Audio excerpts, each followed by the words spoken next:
ओम गं गणपते नमः, गं गणपते नमः, गं गणपते नमः।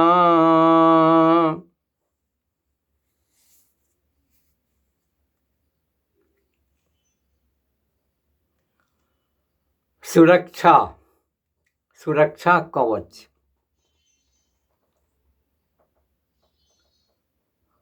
दुर्गा सप्तशती का के विषय है कवच का।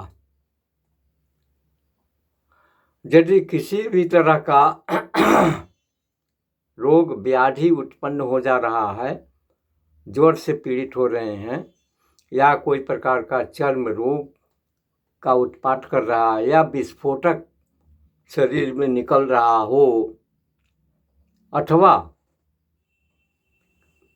किसी भी तरह का कोई अभिचार का प्रयोग हो रहा है, या किसी तांत्रिक के द्वारा मारण, मोहन, उच्चाटन, आकर्षण, ये सब जो है कि नहीं निकृष्ट कार्य किया जा रहा है, या आपके धन लक्ष्मी घट रही है, व्यापार मंद पड़ गया है, मकान में या शरीर में किसी भी प्रकार का दोष दुर्गुण उत्पन्न हो गया है, शरीर प्रेत बाधा से ग्रसित हो रहा है, अथवा किसी शत्रु के द्वारा सताए जा रहे हों, या राजदंड या राजा धनिकों के द्वारा या बाहुबलियों के द्वारा अगर आप परेशान हो रहे हैं, अथवा शरीर में किसी तरह का विकार या विष पैदा हो रहा है, रोग ग्रसित कर रहा है, अनिद्रा से पीड़ित हैं, या फिर शरीर में माथे के अंदर कोई विकार उत्पन्न हो गया है, या सिर पीड़ा हो रहा है, माइग्रेन हो गया है, यानी अनेकों तरह के व्याधि से आप ग्रसित हो जाते हैं, हो रहे हैं, तो इसके लिए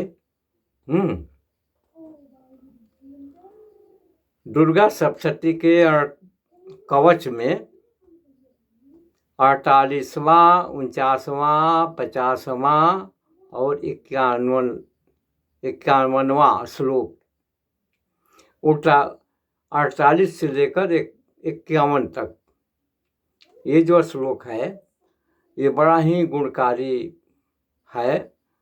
इससे बड़ा उपकार होता है, बड़ा कल्याण देता है ये।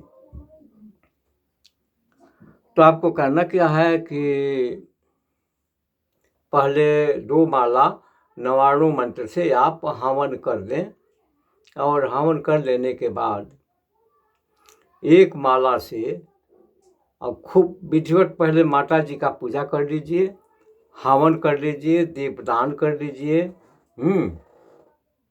छोटा सा कलश रख करके सब काम कर लीजिए। इसके कर लेने के बाद आप हवन कर दीजिए 2 माला 99 मंत्र से, और वो हवन हो जाने के बाद तब उसी समय इन 4 श्लोकों से 2 माला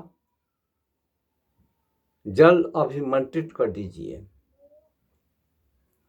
जल अभिमंत्रित करके यदि व्यक्ति बहुत विशेष परेशान है, तो इसी मंत्र से 2 माला से अभिषेक कर दीजिए। जल से अभिषेक कर दीजिए, और जल अभिमंत्रित भी कर दीजिए। उस अभिमंत्रित जल को मकान में छिड़काव करने से मकान के अंदर के जितने भी व्याधि और विकार है, वो सभी विकारों का निवारण हो जाता है।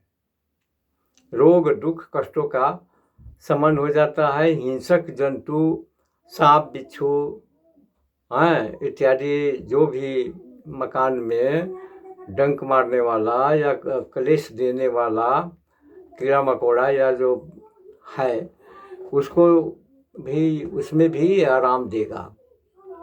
चींटियों का उत्पात हो जाता है, काली चींटी, लाल चींटी, पिपरी हैं, या और सब माने निकृष्ट खराब जीव जंतु मकान में अगर रेंग रहा है, प्रवेश किया है, सांप, गोजर, बिच्छू इत्यादि जो भी है, उस सब में इसका जल छिड़काव करने से बड़ा ही लाभकारी होगा। अनिद्रा आ रहा है तो बेड पर, बिस्तर पर जो है कि नहीं, इसका जल छिड़काव कीजिए, अभिमंत्रित जल। यदि किसी के शरीर में प्रेत प्रवेश किया है तो उसको इसका जल पिलाते रहिए, जब तक कि वो अच्छा नहीं हो जाता है। ये सारी क्रियाएं तब तक करना है जब तक आपको संतुष्टि न हो जाए, आप स्वस्थ न हो जाए, आप ठीक हो जाते हैं, तब तक जो है कि नहीं आप करते रहिए। ठीक हो जाने के बाद आप बंद भी कर सकते हैं, ऐसा कोई बात नहीं है। रही बात की बाल रोग में बच्चों के लिए कोई कठिनाई आता है, बच्चा रोता है, दूध नहीं पीता है, छैला रहा है, तंग कर रहा है, जिद्दी बन गया है, उसके लिए भी ये जो है कि नहीं, बाल रोग में भी ये बड़ा अच्छा काम करेगा। इसका जल दूध में 2 चम्मच डाल दीजिए और उस दूध को पिला दीजिए। बच्चे को नज़र लग गया है, दृष्टि दोष हो गया है, उस सब में ये काम करेगा। उसको काला धागा नारा पहना दीजिए, दृष्टि नहीं लगेगा।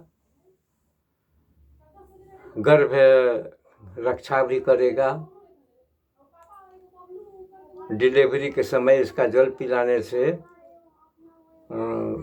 कष्ट कम हो जाता है और सुरक्षित संतान भी होता है। दूसरा बात ये होता है कि बाल रोग, बालारिष्ट, बाल बीमारियों से अगर ग्रसित हो जाता है तो जच्चा बच्चा दोनों को जो है कि नहीं, आप इसका जल पिलाते रहिए, बिल्कुल आराम मिलेगा। 48 से लेकर 51 तक जो श्लोक हैं दुर्गा सप्तशती के कवच में, उसको 2 माला अभिमंत्रित कर देना है और उसका प्रयोग करना है। इसका प्रयोग जल के द्वारा ही होता है, हवन नहीं होता है इसका, क्योंकि कवच है, कवच का हवन नहीं किया जाता है। प्रयोग उपचार कर सकते हैं, इससे बड़ा लाभ होगा, बड़ा कल्याण होगा। तो आप एक बार करके देखिए और अपने माने दुखियों को उपकार कीजिए, बड़ा ही कल्याण होगा, आपका भी कल्याण होगा। माई आप लोगों को अच्छा रखे, सुरक्षित रखे, कल्याण में रखे, मंगल में रखे।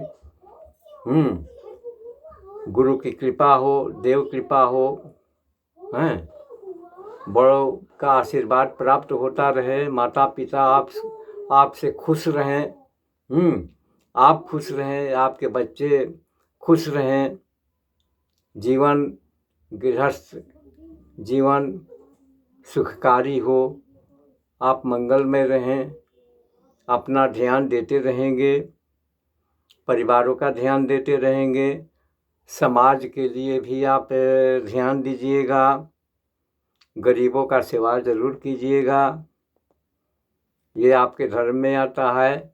दान उपदान ये सब जो है कि नहीं, आप करते रहिएगा। बच्चों को संस्कार ज़रूर दीजिएगा।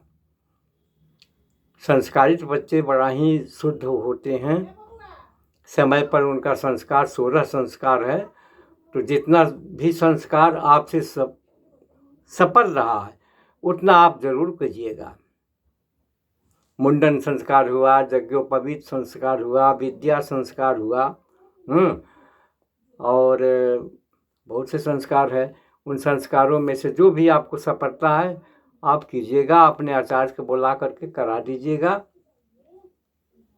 बहुत कल्याण होगा। और इस मंत्र के द्वारा आप बहुत कुछ कर सकते हैं। आप खुद को कीजिए और करा भी दीजिए, उपकार होगा इससे। जय माई जगदम्बा।